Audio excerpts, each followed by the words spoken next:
விருதுநகர் மாவட்டம் கிருஷ்ணன் கோவிலில் கல்வி பணியில் கடந்த 34 ஆண்டுகளாக சிறப்பாக சேவையாற்றி வரும் VPMM கல்வி நிறுவனங்கள், கலை மற்றும் அறிவியல் கல்லூரி, பொறியியல் கல்லூரி, நர்சிங் கல்லூரி, கல்வியியல் கல்லூரி உள்ளிட்ட பல்வேறு கல்வி நிறுவனங்கள் ஒரே வளாகத்தில்.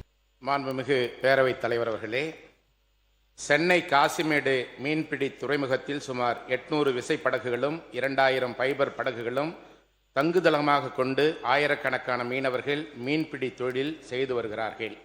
இங்கு பிடிக்கப்படும் மீன்கள் சென்னை, திருவள்ளூர், காஞ்சிபுரம், செங்கல்பட்டு மாவட்டங்களில் விற்கப்படுவதுடன் வெளிநாடுகளுக்கும் ஏற்றுமதி செய்யப்பட்டு நமது நாட்டிற்கும் அந்நிய செலவாணியை ஈட்டித் தருகிறது. நாளொன்றுக்கு சுமார் 30,000 வியாபாரிகள் மற்றும் பொதுமக்கள் காசிமேடு மீனவர்களின் மீன்களை நம்பியுள்ளனர்.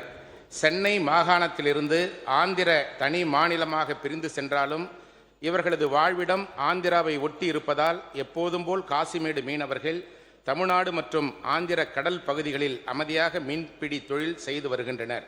கடந்த 50 வருடங்களாக தமிழக மீனவர்களும் ஆந்திர மீனவர்களும் சகோதரர்களாக மீன்பிடி தொழிலை செய்து வருகின்றனர்.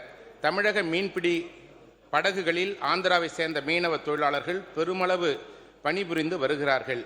இந்நிலையில் ஆந்திர மாநில அரசு 17/6/2026 அன்று தமிழகத்தைச் சேர்ந்த மீனவர்கள் ஆந்திர கடற்கரை பகுதியில் மீன்பிடி தொழில் செய்யக்கூடாது என்று கூறி காசிமேடு துறைமுகத்தைச் சேர்ந்த 7 விசைப்படகுகளை பறிமுதல் செய்துள்ளனர்.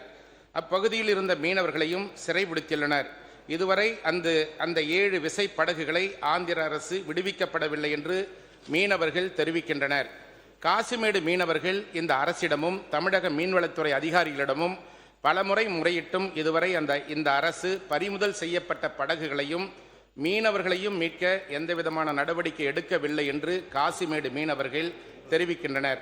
இதனால் பறிமுதல் செய்யப்பட்ட விசைப்படகு உரிமையாளர்களும் மீன்பிடி தொழிலில் ஈடுபட்டுள்ள மீனவ தொழிலாளர்களும் மீன்பிடி தொழிலுக்கு செல்ல இயலாமல் அவர்களின் வாழ்வாதாரம் பாதிக்கப்பட்டுள்ளது.